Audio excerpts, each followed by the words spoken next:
लाडकी बहीण योजना आणि वितरणाला प्रचंड जे आहे विलंब होत आहे। परंतु एक बाब याच्यात लक्षात घेण्यासारखी आहे की जर समजा आपण वितरणाच्या संदर्भात काहीच बोललो नाही, आपण कोणत्याही पद्धतीने जर आवाजच उठवला नाही तर पुढे जे वितरण पेंडिंग पडणार आहे, मग ते 2 हप्त्याचा तर ऑब्व्हियसली पडला आहे, त्याच्यामध्ये जर 1 हप्ता जर का पेंडिंग पडला म्हणजे एकूण 3 हप्त्याचं जर उद्या पेंडिंग पडलं काही कारणास्तव, तर खरंच 3 हप्त्याचं पेंडिंग वितरण एकदा मिळेल का?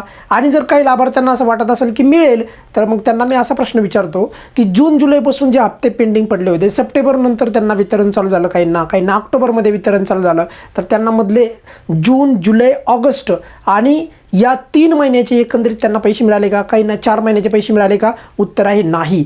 जेव्हापासून त्यांचं वितरण चालू झालं तेव्हापासून मिळाले। पण त्यासाठी आपल्याला जर आपण या योजनेच्या संदर्भात जर आपण शासनाला काहीच बोललो नाही, आपण फक्त असं हातावर हात धरून बसलो तर ते होणार आहे का? नाही। त्यामुळे आपल्याला वितरण हे पेंडिंग होऊ नये, वेळेच्या वेळी द्यावे ही भूमिका आपल्याला ठेवणं लागेल। आणि त्या अनुषंगाने जे आहे आपण या आपल्या या माध्यमातून आपण नक्की या योजनेचे जे आहे प्रश्न किंवा इतर योजनेचे प्रश्न आपण मांडून ठेवतो आणि ते लावून धरतो। ही बाब सर्वांनी समजून घ्या।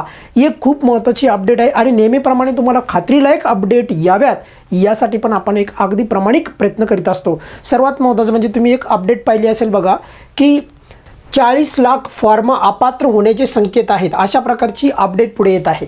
पण खरंच यामध्ये तथ्य आहे का? 40 लाखाचा आकडा कुठून आला? अगदी स्पष्ट आणि एकदम सुरुवातीलाच सांगतोय की 40 लाख फॉर्म अपात्र वगैरे होणार नाहीत। मी पहिल्यांदाच सांगतोय की 40 लाख फॉर्म वगैरे अपात्र होणार नाही। हा आकडा कुठून आला त्याचं कारण पण सांगतोय। झालं असं की सध्या KYC चालू आहे आणि KYCची 31 डिसेंबरपर्यंतच मुदत आहे, 31 डिसेंबर। परंतु बरेचसे लाभार्थी विचारत आहेत की मुदत वाढेल का? तर माझ्या मते मुदत वाढेल, कारण की प्रचंड लाभार्थ्यांची अजूनही KYC बाकी आहे, त्यामुळे मुदत वाढेल असं मला वाटतं आहे। परंतु जर समजा तुम्हाला कोणतीही अडचण येत नसेल KYC करताना तर KYC करून घ्या।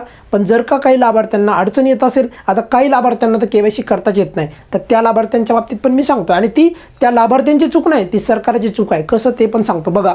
तत्पूर्वी हे 40 लाखाचं काय गणित होतं एकदा सांगतो बघा। ही न्यूज तुम्ही पाहिली असेल, 40 लाख लाभार्थ्यांनी KYC केलं नाही।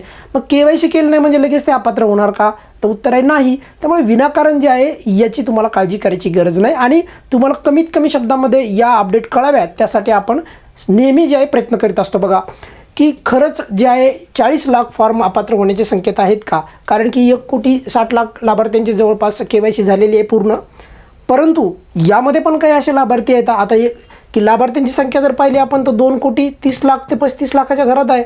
मग आणखी लाभार्थ्यांची KYC केलेली नाही, कारण 1,60,000 लाभार्थ्यांची जर का 1,60,00,000 लाभार्थ्यांची KYC झाली असेल तर ऑब्व्हियसली काही लाभार्थ्यांची KYC बाकी आहे। मग त्याच्यामधूनच आकडा काढला 40 लाखांची बाकी आहे, म्हणजे 40 लाख जे आहेत अपात्र होण्याचे संकेत आहेत। नाही, त्याचं कारण सांगतो मी तुम्हाला बघा की KYC केल्याच्या नंतर ते पात्र होणार ना, ऑब्व्हियसली आहे, त्यात काय एवढं। तर त्यामुळे ती जी काही अपडेट आहे तर अफवावर जे आहे कोणीही लक्ष द्यायचं नाही बघा। आता शासनाची काय चूक होती आहे सध्या बघा KYC मध्ये?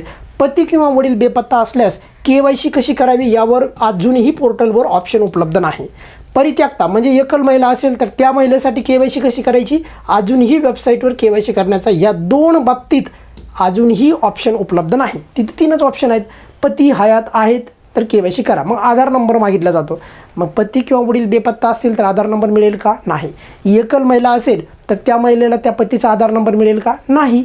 जर घटस्फोटित असेल तर मग तुम्ही म्हणाल की परित्यक्त आणि घटस्फोटित हा पर्याय निवडा आणि पुढे जे आहे मग त्यांनी त्यांच्या पतीला जे आहे तिथे घटस्फोटित झाल्याच्या नंतर डायरेक्ट तिथे विचारलं जातं काय कागदपत्रे पण यांचा घटस्फोट झालेला आहे का? नाही।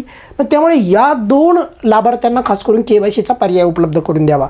आणि सर्वात महत्त्वाचं म्हणजे अंगणवाडी सेविकांनी अजूनही प्रचंड ठिकाणी कागदपत्रे स्वीकारायला सुरुवात केलेली नाही, तर ते स्वीकारायला सुरुवात करतील बघा। 31 तारीख जरी डिसेंबरची असली तरी पण KYCची मुदत वाढण्याची शक्यता फार अधिक आहे, तरी देखील तुम्ही KYC करून घ्या ही तुम्हाला सर्वांना विनंती आहे।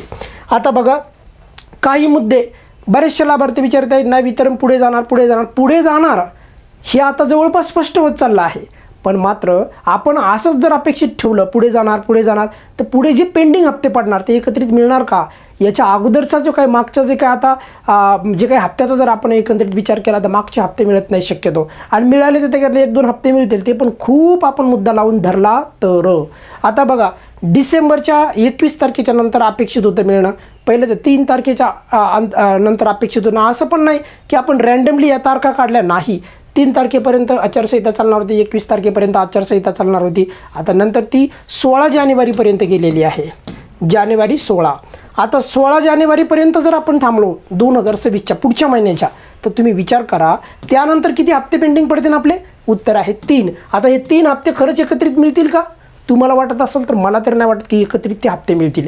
त्यामुळे सांगतो आहे की सरकारने जे आहे वेळोचे वेळी हप्ते द्यावेत, हीच आपली भूमिका आहे आणि हीच भूमिका आपण मांडत आहोत. तर त्यामुळे या ज्या गोष्टी आहेत ह्या गोष्टी आपण विचारात घेणं गरजेचं आहे. आणि ज्या काही ह्या अपडेट्स असतात याला तुम्हाला काही काळजी करायची गरज नाही. 40 लाख वगैरे अपात्र होणार नाहीत, पण मात्र काही लाभार्थ्यांना अजूनही KYC करता येत नाही, त्यांचा ऑप्शन देणं गरजेचं आहे. आणि त्याहीपेक्षा महत्त्वाचं म्हणजे वितरणावर काहीतरी अपडेट देणं अत्यंत गरजेचं आहे, कारण 2-2, 3-3 हप्ते पेंडिंग करू नये, एवढीच या व्हिडिओच्या शेवटी सरकारला विनंती आहे. या व्हिडिओमध्ये आपण इथेच थांबूयात. काय अडचण असेल तर व्हिडिओच्या खाली कमेंट्समध्ये विचारू शकता. धन्यवाद.